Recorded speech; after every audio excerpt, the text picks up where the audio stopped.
bahasa Indonesia ini memiliki kedudukan penting di Indonesia.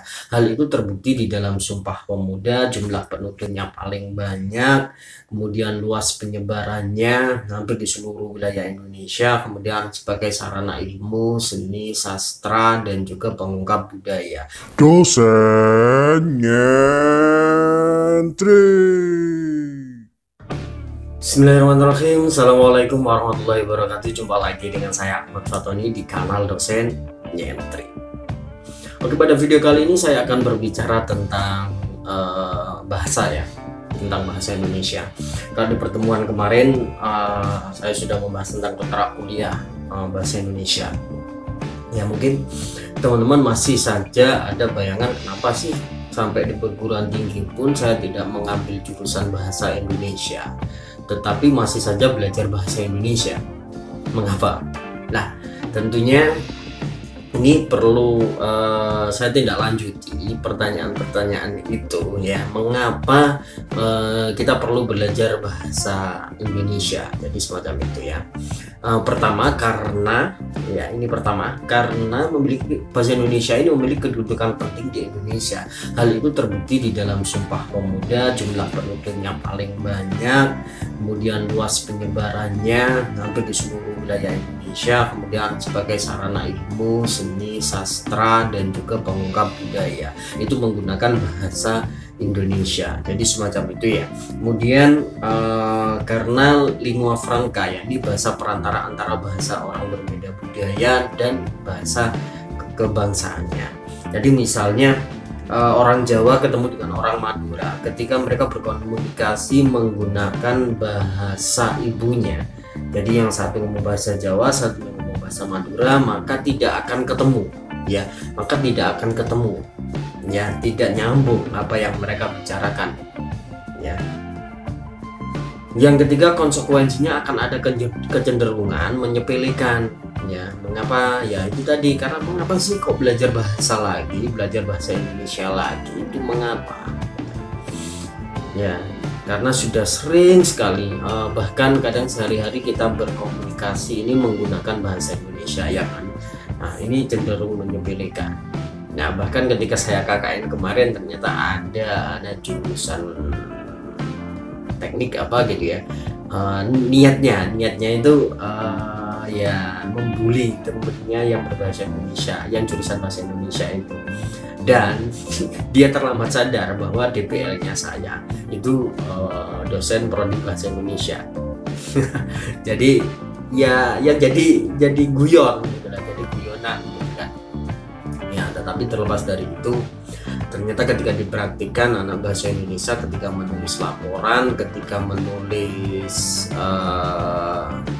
artikel sebagai bentuk luaran akhir, itu anak bahasa Indonesia yang banyak membantu saya menyelesaikan pembimbingan dengan mahasiswa-mahasiswa yang lain jurusan bahasa Indonesia. Karena saat itu ketika saya KKN itu ada anak jurusan teknik sipil, ada jurusan teknik informatika, teknik mesin ya, THP ya, teknologi hasil pertanian, THP itu ilmu komunikasi, ilmu pemerintahan, bahasa Inggris, matematika, dan prodi-prodi yang lain, fakultas ekonomi dan juga akuntansi ya. Terus alasan yang selanjutnya kenapa masih perlu belajar bahasa Indonesia, karena seseorang yang terpelajar itu terlihat dari bahasanya ketika berkomunikasi, baik secara tulis maupun secara lisan.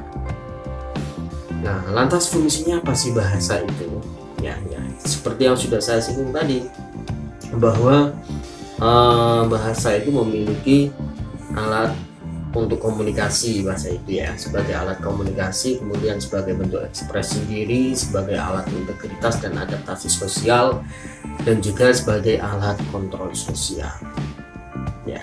Jadi itu ya, kalau alat komunikasi, media komunikasi sudah cukup jelas ya, ini ya sudah sangat cukup jelas. Kemudian yang ekspresi diri, kadang kita mengekspresikan kebahagiaan kita itu kan juga dengan bahasa. Nah, alat integritas dan adaptasi sosial, saya contohkan tadi antara orang Jawa dengan orang Madura, ketika mereka tidak menggunakan bahasa, maka mereka tidak akan bisa beradaptasi di lingkungan barunya Nah, kemudian alat kontrol sosial dari bahasa itu juga kita bisa mengontrol diri. Misalnya kita menagih hutang gitu ya.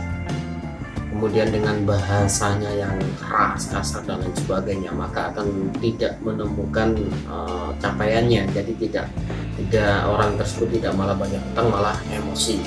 Jadi semacam itu ya. Contoh sebelah. Kemudian sarana berpikir.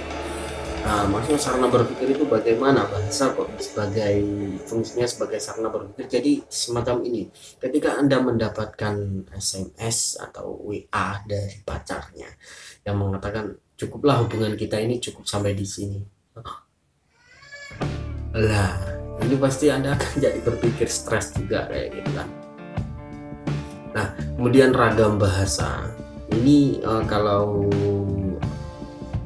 bahasanya ini outputnya ada bahasa lisan dan ada bahasa tulis gitu ya. Itu yang jadi output dari mata kuliah ini.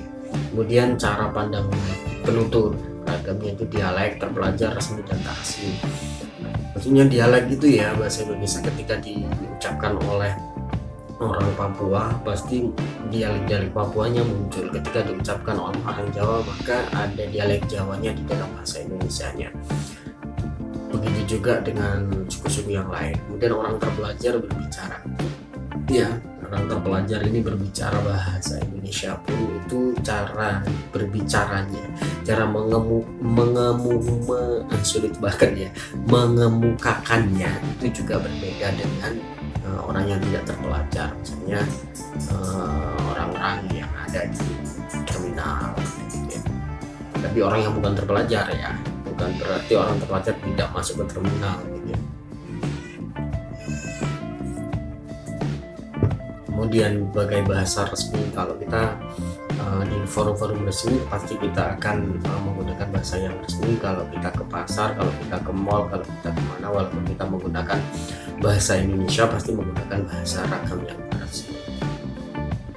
Kemudian ragam bahasa itu juga menyesuaikan bidang ya. Jadi kalau di dalam kesusastraan bahasanya pasti beda. Kemudian masuk ke hukum, bahasa-bahasa kosakatanya juga beda. Bisnis, kedokteran, teknik sipil, apapun itu semuanya bidang itu memiliki bahasa-bahasa khas, kosakata khas. Mengapa bahasa Indonesia harus dipelajari di perguruan tinggi?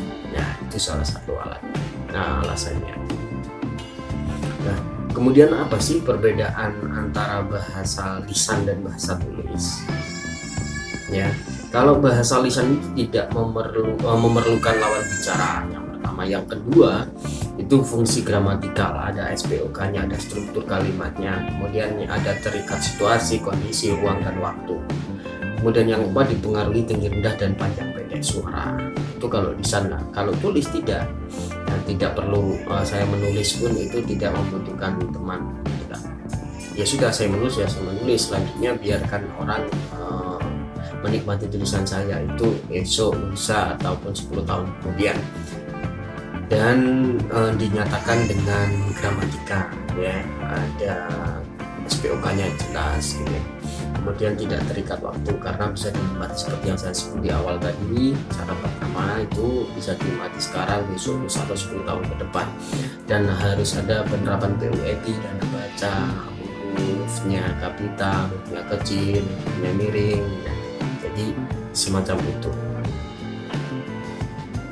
Ya mungkin itu dulu yang perlu saya sampaikan di awal ini. Jadi kenapa kita masih perlu belajar bahasa Indonesia?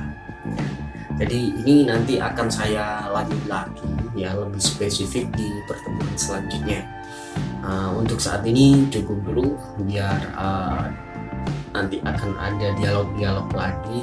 Teman-teman bisa komentar di kolom komentar, jangan lupa subscribe, jangan lupa like dan dibagikan kepada teman-teman yang lainnya jika memang video ini bermanfaat. Cukup sekian dari saya akhiri. Wassalamualaikum warahmatullahi wabarakatuh. Jumpa lagi di Mas Anok di kanal Dosen Nyentri.